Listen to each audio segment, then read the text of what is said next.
Please rise for the Pledge of Allegiance. I pledge allegiance to the flag of the United States of America and to the republic for which it stands, one nation, under God, indivisible, with liberty and justice for all. Good morning, North Schuylkill. I'm Rachel Green. And I'm Lizzie Zimmerman.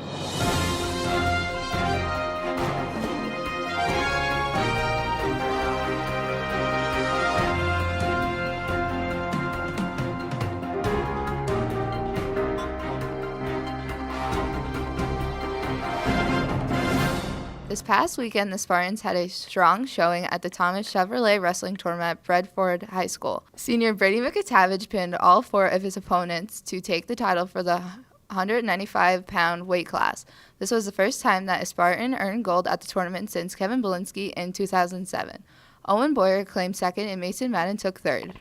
You may or may not be happy about the groundhog prediction yesterday, but don't get too worried about the extended winter. According to statistics, the rodent is actually only correct 39% of the time. If the groundhog sees his shadow, it means another 6 weeks of winter, and he's reportedly predicted at longer cold spells 87% of the time. Reporter Jimmy Vogler has some information on the history of the holiday, as well as a look at what actual meteorologists have to say about the upcoming weeks. To quote House Stark, winter is coming. Well, it already started. But according to the world's most famous groundhog, it's still coming at least for 6 weeks. Yesterday morning, celebrations took place at Gobbler's Knob as Punxsutawney Phil emerged to see his shadow. Thanks to the 1993 Bill Murray comedy, Groundhog's Day, Phil gains national celebrity status. Phil, however, is not the only groundhog. Staten Island Chuck of New York is claimed to be the most accurate forecaster, with predictions being correct 80% of the time. And this year, Chuck and Phil do not agree with Old Man Winter's plans. This is the 131st year of the famed tradition in Pennsylvania. Historically, it dates back further, with strong ties to German heritage. Mr. Miller took the opportunity to explain a little bit of the background to his German 1 students. Groundhog Day had its roots basically in Europe, going back even into the Middle Ages. When the Germans came here and settled in this area, one of the first things they did was they had to predict weather. The farmers had to know or have an idea what the weather was going to be like. So one of the ways they had to predict this was on February 2nd, which is the halfway point between the winter solstice, which is the longest night, the least amount of daylight, and the spring equinox, where the days are pretty much equal.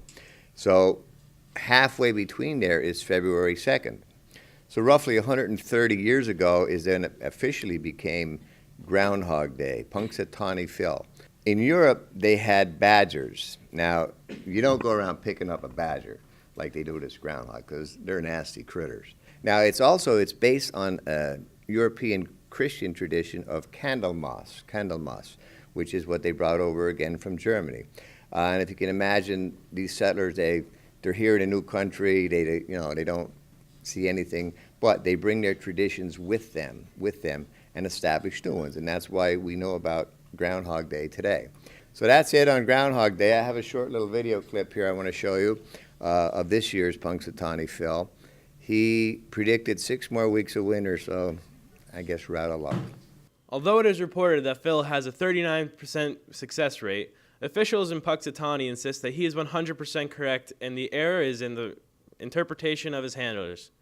Due to the questionable veracity of Phil's forecast, it is essential to take a look at the more scientific method.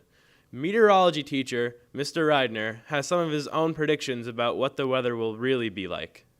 Punxsutawney Phil apparently saw his shadow, according to the prognosticators in Punxsutawney, Pennsylvania, and so that declares that there is 6 more weeks of winter.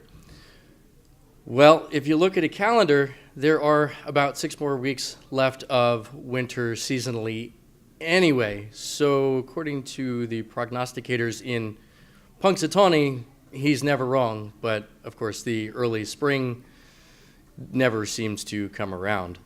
Looking at the forecast for the next few days, there are a few snowstorms that have been predicted. There's supposed to be something maybe Sunday night. We have to wait and see. There's a nice big storm off in the Pacific Northwest out in Washington and Oregon, and we could see that towards the middle of next week. But there are no big weather patterns right now that are really showing cold, snowy weather for the next 6 weeks. We just kind of have to wait and see.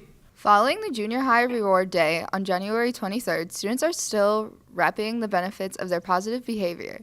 In addition to the dress down days, snacks, and prizes, there are some big ticket items that require a larger payment of Spartan bucks. One of the biggest events occurred during a lunch yesterday when groups of students had the opportunity to enjoy a special catered lunch compliments of the cafeteria staff.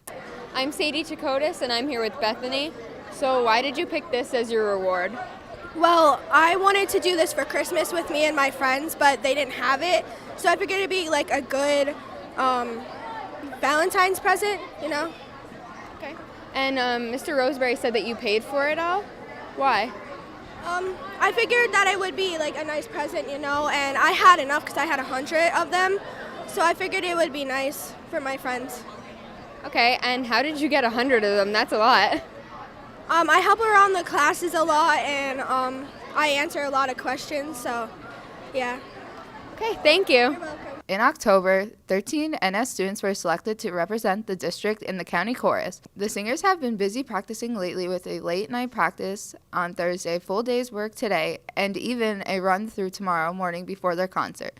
The performance will take place at 2 p.m. at Schuylkill Havens High School. The tickets are $5 and can be purchased at the door. This week marked the beginning of Black History Month.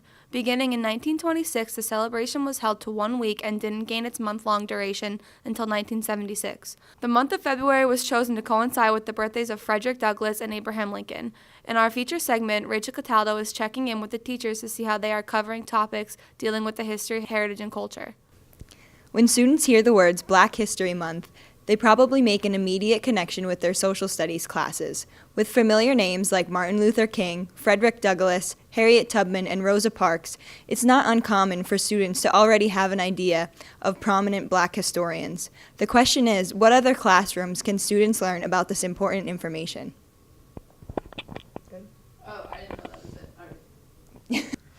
With an oversaturation of white authors in literature, why do you think it's important for students to read works by Black authors? I think it's important to read works by Black authors because if we read the same thing over and over and over again by the same people with the same backgrounds, our viewpoints can get parochial. We can get a narrow mindset. I know we're kind of here in a bubble, our Schuylkill County bubble. I want kids to experience other things. I want them to understand that there's a whole world out there and there are different experiences. Particularly my AP kids, they're starting to study Beloved, and it's very important for them to get broad literature. They're taking a nice big test on May 3rd, and most of them are going off to college, all of them actually, and they're going to go out there into that world. They're going to be expected to have a little bit more of a diverse background in text. But for all of us, it doesn't matter if you're AP college bound or not. It serves as a gateway to understanding other people and empathizing with anyone who is or was marginalized. As you mentioned, your AP English class is reading Toni Morrison's novel Beloved. Without spoiling too much of the novel, what are some themes presented that would give students a broader perspective about other cultures? Well, the book in general is about former slaves, and it exposes a lot of the hardships, a lot of terrible things that they went through. It really takes you out of your comfort zone. It serves as a reminder about the realness of racism. Even some of the nicer white folks, as presented in this text, have implicit racism and even some explicit racism. So it kind of makes us check our biases. Another salient theme in the text is the need to deal with the past, deal with your memory, deal with past experiences. It's something that everyone can engage with. Obviously, the people were former slaves, the main characters in this text, and they have to sort of live through some of the horrors they lived through. Even though To Kill a Mockingbird wasn't written by a Black author, how does it connect to Black History Month? To Kill a Mockingbird was published in 1960, so it kind of falls right in the middle of the civil rights movement. So it gives us an opportunity to talk about some historical elements. So it does talk about the justice system and the unfair treatment of Black citizens. One of the historical elements that we talk a lot about is the Scottsboro trial. And do you think it teaches students about understanding other cultures? I do think that it gives students a better understanding of different cultures. I think the most important part is it kind of teaches students to understand themselves a little bit better. One of the most universal themes of the book is about considering things from someone else's perspective, and even President Obama quoted a line from the novel in his farewell address. Social attitudes oftentimes take generations to change, but if our democracy is to work the way it should in this increasingly diverse nation, then each one of us need to try to heed the advice of a great character in American fiction, Atticus Finch, who said, "You never really understand a person until you consider things from his point of view, until you climb into his skin and walk around in it." So I think just having that understanding of, the idea that all people are different is a really important lesson that comes through in the book. Since Warriors Don't Cry is a nonfiction memoir, do you think students relate to it better than they would a fictional story? I think with something like Warriors Don't Cry, I think they can relate to it a little bit better than a fictional story. I think the problem is that we're becoming so far removed from that time period that they're not necessarily able to look at it as this really happened, this is really someone's life, they actually experienced it. So I think Warriors Don't Cry is a good one to use because there's news footage of this actually happening. So I think that helps them connect to it a little bit more, but my fear is the further out we get from that time period, the less of a connect there is. Do you think younger readers are more open to changing their perspectives than older readers? I think younger readers and older readers alike are open to it. I think that older readers understand that changing their perspective has a different impact. I think they see how their beliefs kind of impact them and those around them, whereas I think with younger readers, they're more open in the sense that they're still formulating those opinions and ideas. So I think both sides are open to it, it's just in different ways. If you had to recommend a piece of writing by a Black author, what would it be and why? The one play I would recommend to you guys at the high school level would be Lorraine Hansberry's A Raisin in the Sun.